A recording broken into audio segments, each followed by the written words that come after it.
Okay, as promised, I am doing a video on this wonderful and beautiful knife that I just picked up. This is a Schrade cutlery company, and I'm going to teach you guys how to value knives and how to look them up and maybe find out a little bit about your knives and the two books that I primarily rely on.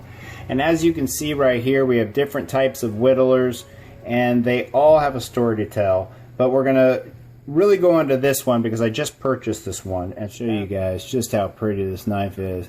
Just really gorgeous. Comes on out. It's got a split back spring there.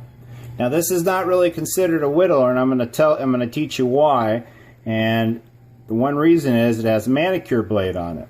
Now this manicure blade, all right, even though this is constructed like a Whittler, it is not considered a pure Whittler. A pure Whittler is something like this, which is a pure Whittler. All right. Now this is of course constructed with only 2 springs, and you don't have your split back springs. A very good example of a classic Whittler is this case knife, which is beautiful and it's just gorgeous. This is a case XX with 4 dots on it. If we can take a look at that, absolutely beautiful knife. Just gorgeous. And this being a classic Whittler, of course, it has your split back springs that are just really pretty. And you've got your typical, this one's well oiled. You got all the blades you need to whittle away at your heart's content. So, and this also has yourself a nice blade on the end too. This is a very valuable case knife because this was the last year that they actually had the split back springs in it. So it's a beautiful construction. It's got nickel silver bolsters, liners, and all that kind of stuff. Sweetie, make sure to keep it down, okay? Because Daddy's talking knives over here, okay? Okay. Thank you. It's got beautiful bone handles. Slightly a different color right there.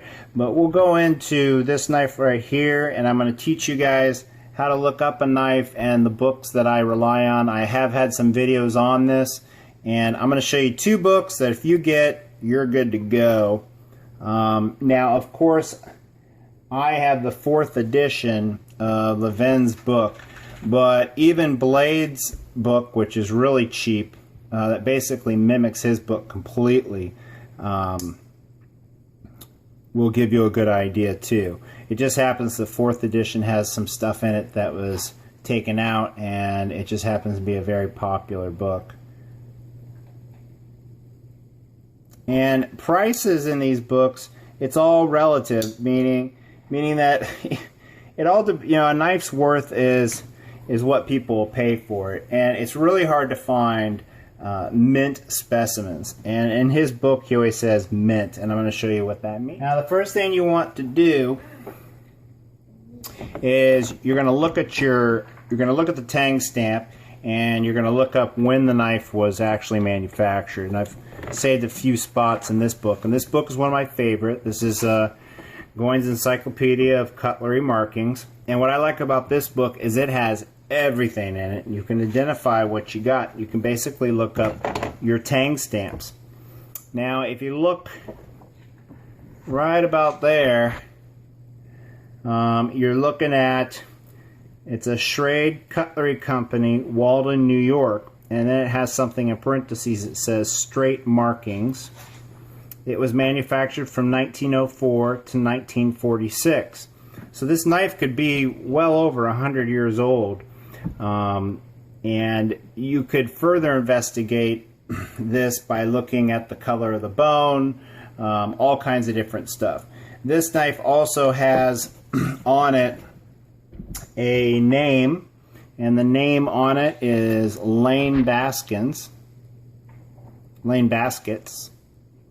And that could be a company, it could be a person's name. I have not looked into that, but that's the fun thing about knives, is you can look into this.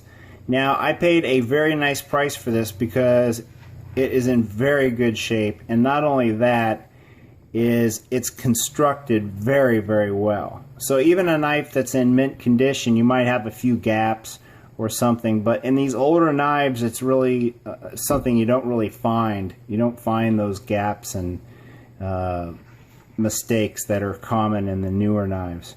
But the scales are perfectly matched. The jigging is really nice, and it's just a really beautiful knife. You have just some slight discoloring, but this is a knife that's probably about 100 years old and has absolutely never been sharpened or anything. It's just really beautiful, and it's one of those knives I had to have. So we're going to go on to the next step. So your next step is looking in LEVINS guide to knives and their values. And like I said, he has multiple editions, the 4th edition being the most popular and costing the most. You're looking at a book that's almost worth $100. It's a book that I rely on heavily, but Blade also has a book just like this, and it will also give you the history and do basically 95% what this book will do also. So you don't have to pay that premium price if you don't want to. You can obtain these books for about $40, and you can learn a lot about the knives you have in your collection. So I also saved, the first thing you're going to do is,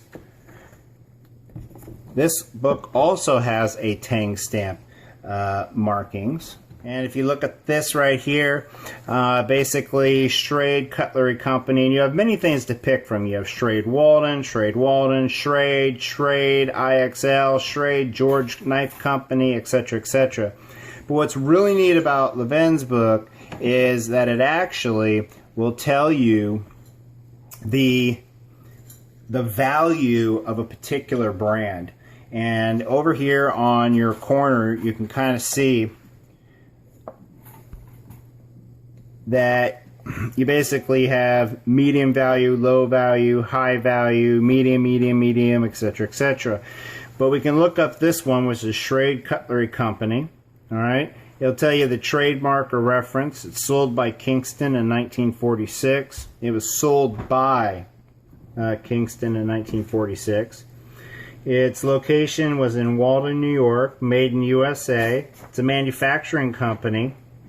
All right, and it was developed from 1904 to 1946, just like the Groins book mentioned, but it also throws a value in there of high, okay, which is pretty cool because this particular brand brings out a premium price. Okay, so we're going to go to the next step in this book, and the next step is to find out where in this book this particular knife is. And as you can see, you have many different types of knives to choose from. So we found it over here, all right, in this location, and tells you the pages to go to. So we're going to go to that page. So when you go to that page, you're going to have typically 2, 3 to 4 pages on that particular type of knife, and this one is the Whittlers. And you have many different types of Whittlers, okay? And we'll go into that. You know, like you got your equal end Whittlers, your sleeve board Whittlers, your 3-blade physician knives, jumbo Whittlers, and all that kind of stuff. Now,